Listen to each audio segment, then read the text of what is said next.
Bona tarda. Benvinguts a aquesta sessió tan singular d'aquesta tarda, tant per l'actualitat del tema i molt més encara per la categoria i personalitat de les persones que ens acompanyen. Per a facilitar la comprensió del nostre convidat, seguirem la presentació en castellà. Es para mí un privilegio muy especial, como presidente del Colegio de Censors Jurats de Comptes de Cataluña, poder hoy iniciar esta presentación agradeciendo ya de antemano la gentileza y amabilidad del excelentísimo señor Rudolf Lenk, embajador de Austria en España, por haber aceptado nuestra invitación para pronunciar hoy esta conferencia. Así como también agradecer al colega y buen amigo Josep María Bové, hoy honorable cónsul general honorario de Austria en Barcelona, por haber facilitado la organización de esta conferencia y por acompañarnos también en esta presentación. Quiero extender las palabras de bienvenida a todos los honorables miembros de los cuerpos consulares, al secretari general d'Afers Exteriors de la Generalitat de Catalunya, degans de colegis profesionals y a todos los que hoy gratamente nos acompañáis. Dado que en este acto, además de miembros del colegio, venís muchas personas que no teníais conocimiento de nuestra entidad o un conocimiento un poco lejano, voy a permitirme, antes de empezar ya con el acto de la conferencia, hacer una breve presentación de nuestra corporación. El Col·legi de Censors Jurats de Comptes de Cataluña fue creado por ley aprobada por el Parlamento de Cataluña el año 95, recuperando una institución que ya existía desde el año 31 como Col·legi de Comptadors Jurats de Cataluña. Forman parte hoy del Col·legi unos 1.600 profesionales de la auditoría, cuya mayoría actúan integrados en 195 firmas auditoras. Profesionales que vienen realizando aproximadamente unos 15.000 informes de auditoría al año. Esto, para que tengan una referencia comparativa en términos estatales, supone una cuarta parte de la profesión auditora, de la actividad de auditoría a nivel estatal. Tratándose hoy de una cita con claro acento internacional, quisiera también destacar que el Col·legi tiene una vinculación y una vocación internacional, ya que es miembro fundador de AMA, Arco Mediterráneo de Auditores, asociación que integra 28 corporaciones profesionales como esta, que entre censores jurados de cuentas, Commissaire aux Comptes y Dottore Commercialisti, suman más de 20.000 profesionales ubicados a lo largo de la orilla mediterránea en los países de España, Francia e Italia, correspondiendo actualmente a nuestro Col·legi, desde el pasado mes de octubre, ocupar la presidencia. Tienen ustedes en la mesa al secretario y al presidente actual del AMA. Estos profesionales de la auditoría, mediante su independencia de criterio, su capacitación y profesionalidad, son los garantes de la fiabilidad y la transparencia de la información financiera. La misión del Col·legi tiene un doble alcance. Por una parte, hacia sus miembros, formándoles, asistiéndoles técnicamente, actualizando permanentemente sus conocimientos y velando porque la actividad profesional de los colegiados responda y se adapte a las necesidades de la sociedad, de sus grupos de interés, garantizando al mismo tiempo el cumplimiento de buenas prácticas y las obligaciones deontológicas. Por otra parte, al Col·legi, asumiendo la responsabilidad social que le corresponde como corporación de derecho público, establece relaciones de colaboración con las instituciones públicas, las universidades y otros colectivos afines al entorno social, económico y empresarial, para desarrollar y mejorar todo lo relacionado con las buenas prácticas de información y transparencia. Bien, presentado ya el Col·legi, entremos ya en el motivo que centra esta convocatoria y que ustedes realmente han sido llamados y atendido la convocatoria para escuchar a nuestro invitado especial de hoy. La conferencia, como vieron en la convocatoria, tiene por actual y sugerente título ¿Hacia dónde va Europa? Retos y oportunidades. Realmente nos encontramos en momentos de cierta convulsión e incertidumbre muy presentes en nuestra sociedad. La actualidad cada día nos ofrece informaciones y argumentos que no favorecen el sosiego imprescindible para recuperar la serenidad necesaria que permita vislumbrar un futuro mejor. Sin ir más lejos, en las últimas horas se confirmaba que el paro llega ya en España a casi los 6 millones de personas en esta situación. El Fondo Monetario Internacional anunciaba ayer que este año la economía española seguirá cayendo más de lo previsto por el propio Gobierno. Y se revelan últimamente episodios de corrupción que se extienden transversalmente sin distinción de color político, de territorio ni de nivel de gobierno. Este convulso entorno también está acompañado de otras situaciones a nivel internacional y, por qué no, próximas a nuestro territorio, sea referéndums o sean consultas que también generan para algunos inquietud, para otros ilusión son elementos que quizás el embajador nos pueda acabar de ayudar también a despejar algún tipo de incertidumbre en este campo, ¿no? Por lo tanto, en este contexto de urgente necesidad de búsqueda de luces y de salidas, es un auténtico privilegio para todos contar hoy con la presencia de una persona con una dilatada y rica carrera diplomática, así como profundo conocedor de lo que conocemos como asuntos europeos, al haberse ocupado también, representando su país, de distintas responsabilidades relacionadas con el Gobierno y la gestión de la Unión Europea. Esta Unión Europea que aportó esperanza y progreso, creando un instrumento económico que alcanzó el objetivo político de reconciliar a las potencias continentales en una paz duradera sobre la base de un desarrollo mutuo, que logró el llamado modelo social europeo, que ha venido caracterizando la manera de entender las relaciones entre poderes públicos, mercado y sociedad en Europa occidental desde el final de la Segunda Guerra Mundial. Esta Europa está hoy en cuestión. La posición del liderazgo económico de Europa en la escena mundial no es la misma que antes de empezar la crisis, y la ciudadanía vive con preocupación la evolución de este, hasta ahora, modelo de referencia. La adopción de una moneda común permitió beneficiarnos de bajos tipos de interés que favorecieron el crecimiento económico y el empleo de toda la zona. Pero la coexistencia de graves asimetrías económicas y el no disponer al mismo tiempo de una política fiscal común han impedido contar con instrumentos que permitieran afrontar con mayor efectividad las crisis económica y financiera vividas. Por lo que nos afecta más directamente, una de las explicaciones que suele llegarnos del norte sobre el sobreendeudamiento y el estancamiento económico de los países periféricos o directamente países del sur es nuestra prodigalidad fiscal y nuestra falta de competitividad, ignorándose a menudo el llamado riesgo moral en que pueden haber también incurrido cierta banca europea que no ha debido hacer su trabajo de la manera más adecuada. Conocer y acertar el análisis de las causas, más allá de su importancia narrativa, como relato histórico, es sumamente trascendente para acertar en las soluciones. Y al tratar de sugerir soluciones, sigue presente el debate polarizado en dos vocablos que últimamente están presentes permanentemente en los medios de comunicación: austeridad versus crecimiento. Mientras que para algunos la solución para la reactivación de la economía pasaría por el aumento del gasto público, con la dificultad añadida de falta de financiación, que comportaría, en algún caso, como propuesta la mutualización de la deuda soberana, para otros el remedio es la austeridad extrema, que conlleva la eliminación de estímulos económicos, la implantación de reformas estructurales de escasos efectos a corto plazo y un acerado recorte del gasto público que aboca a un inevitable riesgo social. ¿Existen alternativas a esta polarización?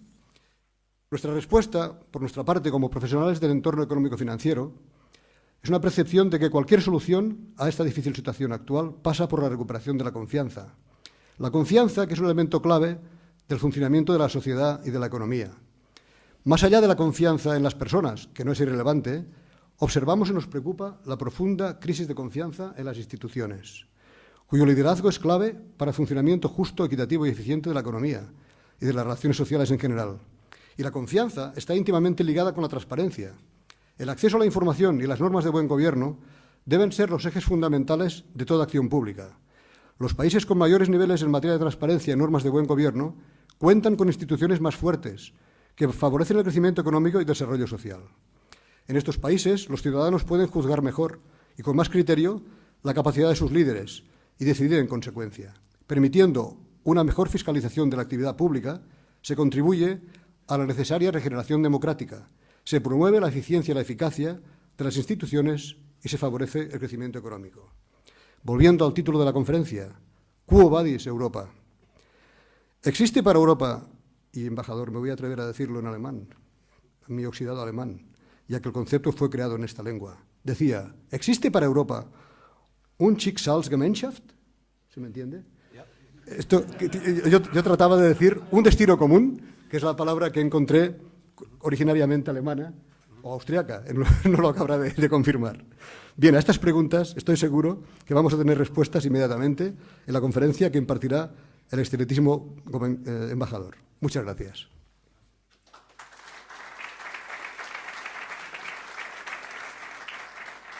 Tiene la palabra el honorable señor Josep María Bové, cónsul general honorari de Austria en Barcelona. Excelentísimo señor embajador, secretari general d'Afers Exteriors, honorables cònsules, president del col·legi, vicepresident de Foment, digníssimes autoritats, senyores i senyors. En primer lloc, voldria donar les gràcies al Col·legi de Censors Jurats de Comptes de Catalunya per l'iniciativa d'organitzar avui aquest acte que demostra una vegada més la voluntat internacional d'aquest col·legi y de la seva profesión. Agradecer la asistencia masiva de tantas personas que han hecho un hueco en sus agendas para escuchar al señor embajador. Me gustaría proporcionarles en primer lugar ciertos datos sobre Austria, que con una superficie de 84.000 kilómetros cuadrados posee una población de unos 8,5 millones de habitantes. Desde el punto de vista de organización política, Austria es un Estado federal integrado por 9 estados. Según la información que nos ha proporcionado la Oficina Comercial de Austria en Barcelona, les agradecemos mucho la información que nos han proporcionado, tienen su sede en Cataluña unas 80 filiales de grupos austríacos, entre ellas Alpla, Gebro Pharma España, AVL Ibérica, Isovolta, Het Spain, K&K Hoteles, Swarovski, KTM, muchas de ellas aquí muy bien representadas por sus administradores. Mención especial merece el señor Ruckenstein y su empresa Blue Space, que acaba de inaugurar un nuevo centro en Las Corts. Es decir, no tan solo tenemos aquí empresas austríacas, sino también ciudadanos que son capaces de crear puestos de trabajo y crear empresas en Cataluña. En 2011, Cataluña importó de Austria 504 millones de euros y, a su vez, exportó 693 millones de euros.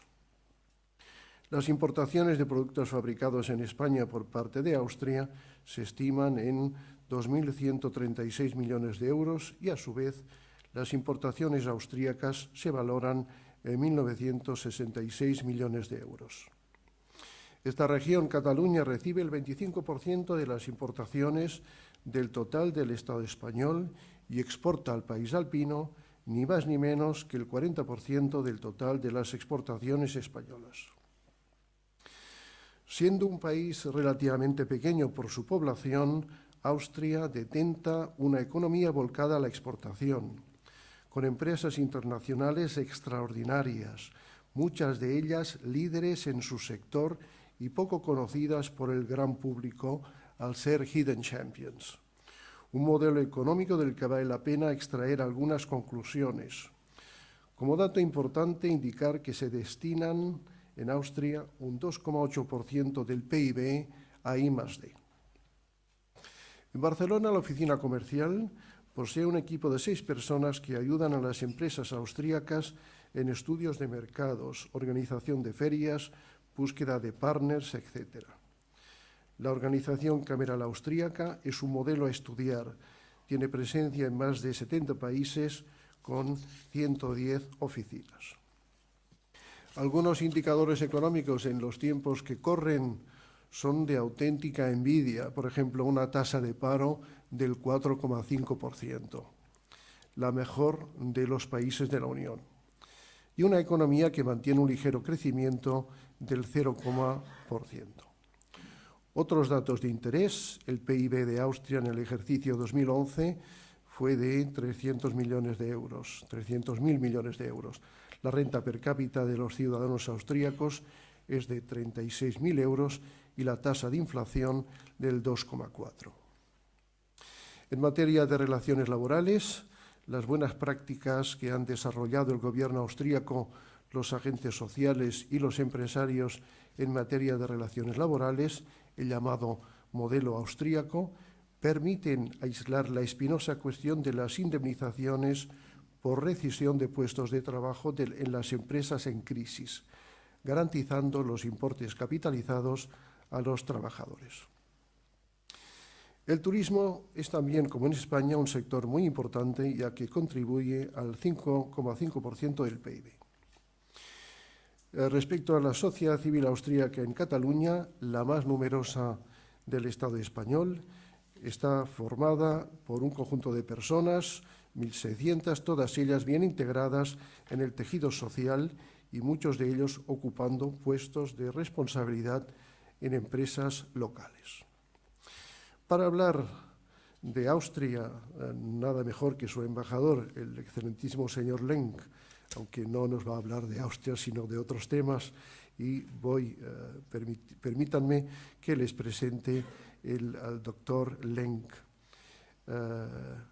Nació en 1953, casado, 2 hijos, estudios superiores de Derecho en la Universidad de Viena, donde se doctoró en 1976.